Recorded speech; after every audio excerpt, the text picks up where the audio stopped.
고등학교 통학버스가 등굣길에 신호를 위반하고 달리다 사고가 났습니다. 수능을 3주 앞둔 고3 학생 1명이 숨지고 10여 명이 다쳤습니다. 나혜인 기자가 보도합니다. 직진하던 노란 통학버스 한 대가 그대로 사거리를 통과합니다. 교차로를 무사히 빠져나가나 싶었지만 직진 신호를 받고 출발한 차량과 충돌하고 맙니다. 황 하는 소리가 나더니 바로 이제 퍽 소리가 나더라고요. 앰뷸런스 소방차 여러 대가 와가지고서 현장 정리하는데 상당히 오래 걸렸어요. 사고가 난 건 학생들을 등교시키던 아침 7시 20분쯤. 건너편에서 달려오던 통학버스는 사거리를 거의 통과할 때쯤 직진하던 차량과 충돌한 뒤 그대로 옆으로 쓰러졌습니다. 넘어진 버스는 맞은편에서 신호를 기다리던 차량 2대와도 잇따라 부딪혔습니다. 이 사고로 통학버스에 타고 있던 고등학생 10여 명이 크고 작은 부상을 입었습니다. 중상을 입은 학생 1명은 병원 이송 과정에서 숨졌습니다. 버스 운전자 47살 정모 씨는 0.01%의 혈중 알코올 농도가 검출됐습니다. 음주운전 적발 기준에는 못 미치지만 전날 밤 집에서 막걸리를 마시고 숙취운전을 한 것으로 조사됐습니다. 여러 대학위에는 동의받아갖고 체열을 했어요. 적절 신호를 바뀐 것 같고 자기가 갈 수 있을 것 같아서 진행했다. 경찰은 통학버스 운전기사에 대해 구속영장을 신청하는 방안을 검토하고 있습니다. YTN 나혜인입니다.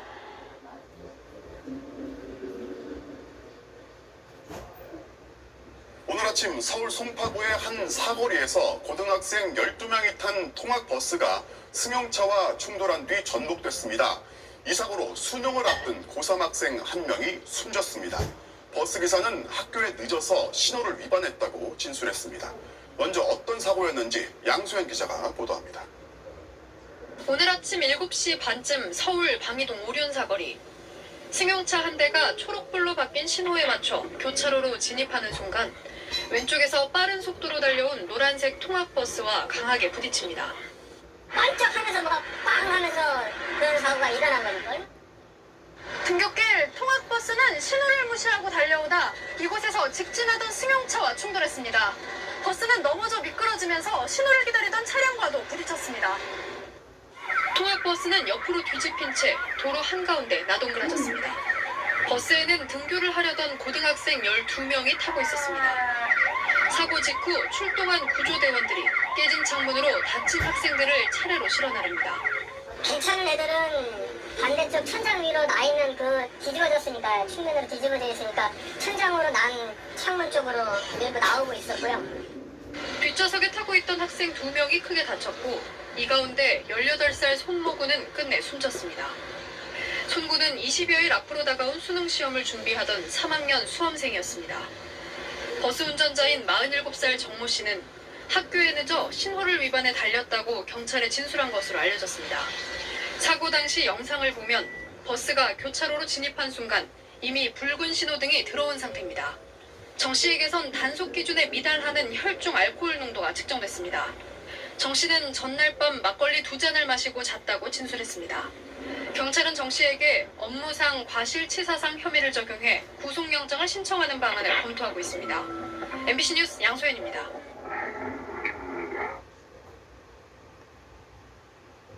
어린이들이 타는 통학버스 안전사고가 끊이지 않고 있습니다. 아이들의 목숨까지 앗아가는 위험한 순간이 많은데 어른들이 조금만 관심을 기울여도 큰 부상은 피할 수 있습니다. 한희용 기자입니다. 하천에 통학버스가 완전히 빠져 있습니다. 어린이집에 도착한 버스가 갑자기 언덕 아래로 밀려나 하천에 떨어진 겁니다. 버스 안에는 3살에서 5살 어린이 12명이 타고 있었는데 다행히 크게 다치지 않았습니다. 차에 탄 보조교사가 아이들이 어린이용 안전벨트를 단단하게 매도록 했기 때문입니다. 이보다 불과 사흘 전 경기도 용인에서는 태권도장 통학버스에 탄 6살 양모양이 차에서 떨어져 숨졌습니다.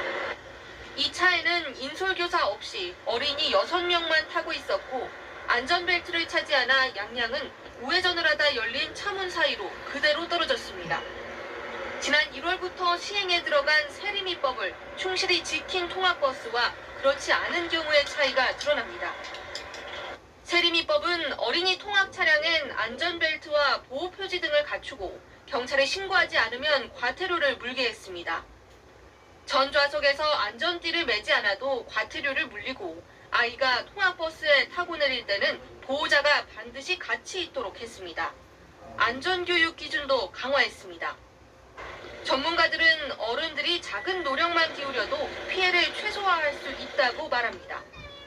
사람들이 안전장치들이 잘 부착이 되어 있습니다만 잘 부착되어 있는 그 안전장치를 잘 사용하지 않고 있어요. 숙련이 덜 된 거죠. 우리 그 운전자 분들은 모든 걸 짐작으로 바쁘다는 시간적인 이유로. 우리 아이들의 안전, 결국 어른들의 주의와 관심에 달려 있습니다. 연합뉴스 TV 한혜원입니다.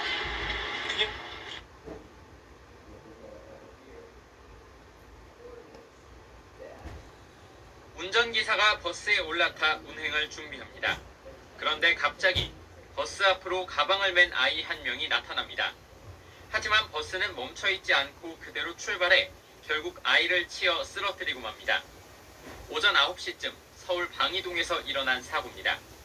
4살짜리 원생이 어린이집 통학버스에서 내린 뒤 출발하는 버스에 부딪힌 겁니다. 아이는 병원으로 바로 옮겨져 다행히 생명에는 지장이 없는 것으로 알려졌습니다. 당시 인솔을 돕는 보육교사도 함께 있었지만 사고를 막지는 못한 것으로 조사됐습니다. 기사가 내려갖고 그 아이들을 길게 해준 거야. 근데 기사가 이제 다시 이제 운전해가지고 때리려고 오는데 그 애가 하나가 모르고 그 기사를 따라온 거야. 지난해부터 어린이 통학 차량의 안전 규정을 강화하는 이른바 세리미법이 본격 시행됐지만 사고는 끊이지 않고 있습니다. 지난해 3월 경기도 광주에서 4살 아이가 어린이집 바로 앞에서 통학버스에 치여 숨졌고 한 달 뒤쯤 25인승 어린이집 통학 차량이 수로 아래로 추락해 14명이 다치기도 했습니다. 경찰은 교통사고특례법 위반 혐의로 운전기사를 입건했습니다. 또 당시 인솔교사나 어린이집 측의 관련법 위반 여부도 집중 조사하고 있습니다. YTN 우철입니다.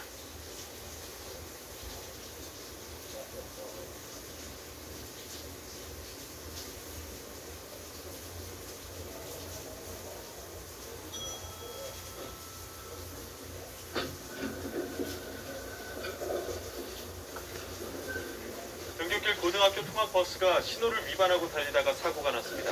수능을 3주 앞둔 고3 학생 1명이 숨지고 10여 명이 다쳤습니다. 나혜인 기자가 보도합니다. 직진하던 노란 통학버스 한 대가 그대로 사거리를 통과합니다. 교차로를 무사히 빠져나가나 싶었지만 직진 신호를 받고 출발한 차량과 충돌하고 맙니다. 쾅 하는 소리가 나더니 바로 이제 퍽 소리가 나더라고요. 앰뷸런스, 소방차 여러 대가 와가지고서 현장 정리하는데 상당히 이제 오래 걸렸어요. 사고가 난 건 학생들을 등교시키던 아침 7시 20분쯤. 건너편에서 달려오던 통학버스는 사거리를 거의 통과할 때쯤 직진하던 차량과 충돌한 뒤 그대로 옆으로 쓰러졌습니다. 넘어진 버스는 맞은편에서 신호를 기다리던 차량 2대와도 잇따라 부딪혔습니다. 이 사고로 통학버스에 타고 있던 고등학생 10여 명이 크고 작은 부상을 입었습니다. 중상을 입은 학생 1명은 병원 이송 과정에서 숨졌습니다. 버스 운전자 47살 정모 씨는 0.01%의 혈중 알코올 농도가 검출됐습니다. 음주운전 적발 기준에는 못 미치지만 전날 밤 집에서 막걸리를 마시고 숙시 운전을 한 것으로 조사됐습니다. 대학에는 동의 받아갖고 체열을 했어요. 적적 신호를 바뀐 걸 받고 자기가 갈 수 있을 것 같다고 진행했다. 경찰은 통학버스 운전기사에 대해 구속영장을 신청하는 방안을 검토하고 있습니다. YTN 나혜인입니다.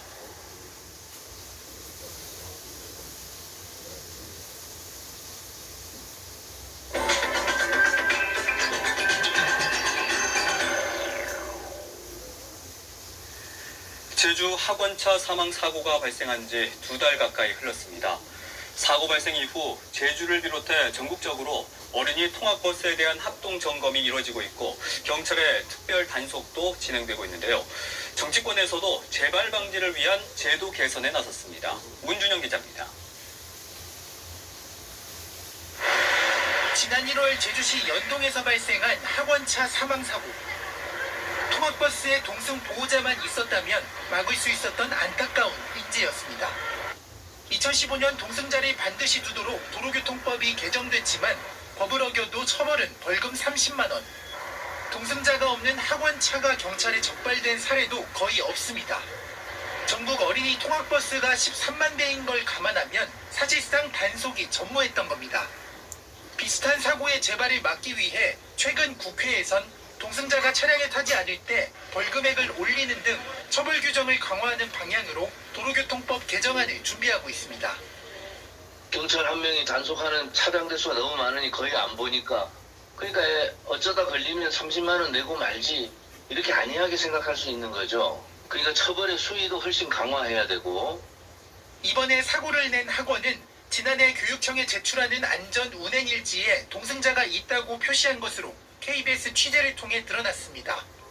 이처럼 허술한 서류상 점검을 막기 위해 허위로 작성했을 때 처벌할 수 있는 법적 근거도 마련하고 있습니다. 여기에 동승자에 대한 지자체와 국가의 지원이 가능한지에 대한 논의도 이뤄질 전망입니다. 국회는 조만간 학원과 경찰, 교육부 등 관련 기관과 정책 토론회를 열어 현장 의견을 수렴할 예정입니다. 오늘 11월부터 동승자 탑승 의무시설이 18개로 확대되는 만큼 재발 방지를 위한 제도적 장치가 마련될지 주목됩니다. KBS 뉴스 문준영입니다.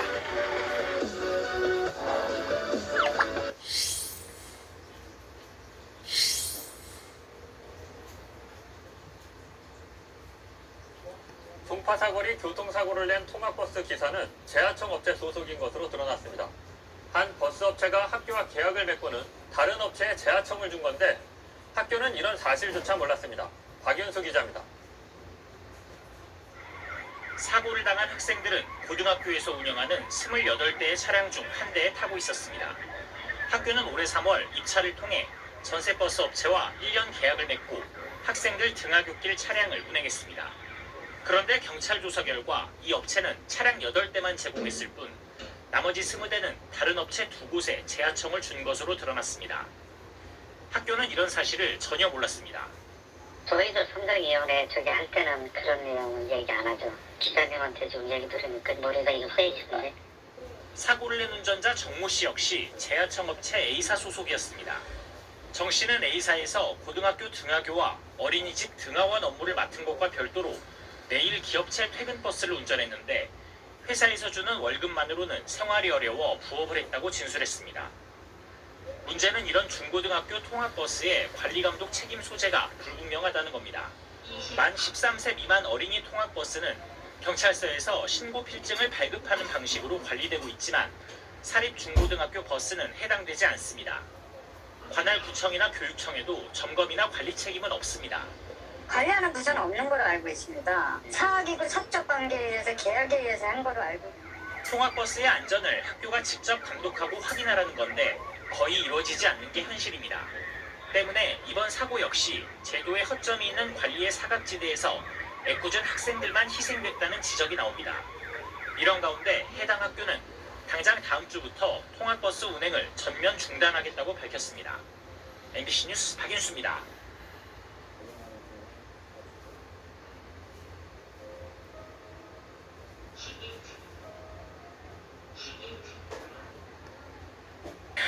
한인들이 많이 살고 있는 미국 뉴저지에서 현장 학습을 가던 스쿨버스가 트럭과 충돌했습니다. 현재까지 2명이 숨졌고 40여 명이 다쳤습니다. 이유진 기자입니다. 가드레일을 들이받고 길가에 넘어진 노란 스쿨버스. 차량 앞부분이 형체를 알아보기 힘들 정도로 망가졌고 바퀴와 차대는 고속도로 한가운데에 완전히 분리됐습니다. 현지 시각 17일 미국 뉴저지 한 고속도로에서 중학생 등 45명이 타고 현장 학습을 가던 스쿨버스가 덤프트럭과 충돌했습니다. It's really probably the most horrific accident that I've seen, and especially since it involved a school bus and school-age children. 현재까지 선생님과 학생 등 2명이 숨졌고 40여 명이 다쳤습니다. 경상을 입은 학생들은 사고가 난 뒤 버스 뒤편 비상구나 썬루프를 통해 빠져나왔지만 일부 학생들은 중태인 것으로 알려집니다. Some patients are in critical condition and currently undergoing surgery, so please keep everybody in your prayers. 특히 뉴저지 파라무스 지역은 한인들이 많이 거주하는 곳인데 한인 교포 2명이 경미한 상처를 입었고 현재는 치료를 받고 퇴원했다고 뉴욕 총영사관은 밝혔습니다. TV조선 이유진입니다.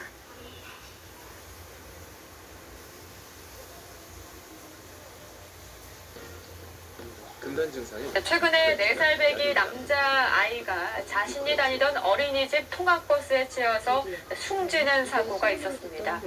이런 사고의 원인은 무엇인지 또 대책은 없는 건지 윤지연 기자가 짚어봤습니다.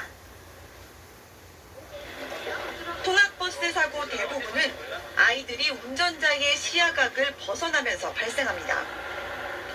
차량 뒷부분을 잘 살피도록 후방 카메라나 후방 센서가 설치된 경우는 많지만 뒤쪽만 확인한다고 해결되는 문제가 아니기 때문입니다. 경기도 광주에서 발생한 4살 이모군의 사망사고를 보면 이군이 차량 앞쪽으로 튀어나왔는데 정작 운전자는 이군을 친 사실조차 인지하지 못했습니다. 사고가 난 버스보다 높이가 낮은 15인승 버스입니다. 하지만 이 버스도 키 1m 정도의 아이가 가까이 다가서면 운전자의 시야에선 사라집니다. 이 같은 문제를 보완하기 위해 지난 1월 말부터 시행된 일명 세리미법은 차량 앞과 옆도 볼 수 있는 넓은 후사경을 달도록 하고 있습니다. 광각 후상이 이제 여러분 요거거든요. 요게 광각 후상이고 요것도 광각 후사경입니다. 설치하지 않은 경우도 좀 많이 있나요? 아주 많죠. 설령 설치했더라도 아이들이 정신없이 타고 내린 뒤 운전자가 잠시만 주의를 놓쳐도 곧 사고로 이어집니다. 전문가들은 운전자들이 사각지대 위험에 더 예민하게 반응할 수 있도록 제도 보완이 필요하다고 강조합니다. 전면도 영상 장치라든지 경고음이 울릴 수 있는 그런 설비를 갖다 갖추는 것이 기간이 2년마다 한 번씩으로 돼 있기 때문에 아무래도 기간이 좀 길죠. 이미 마련된 제도가 무용지물이 되지 않으려면 어른들의 좀 더 강력한 의지와 세심한 관심이 필요해 보입니다. 연합뉴스TV 윤지연입니다.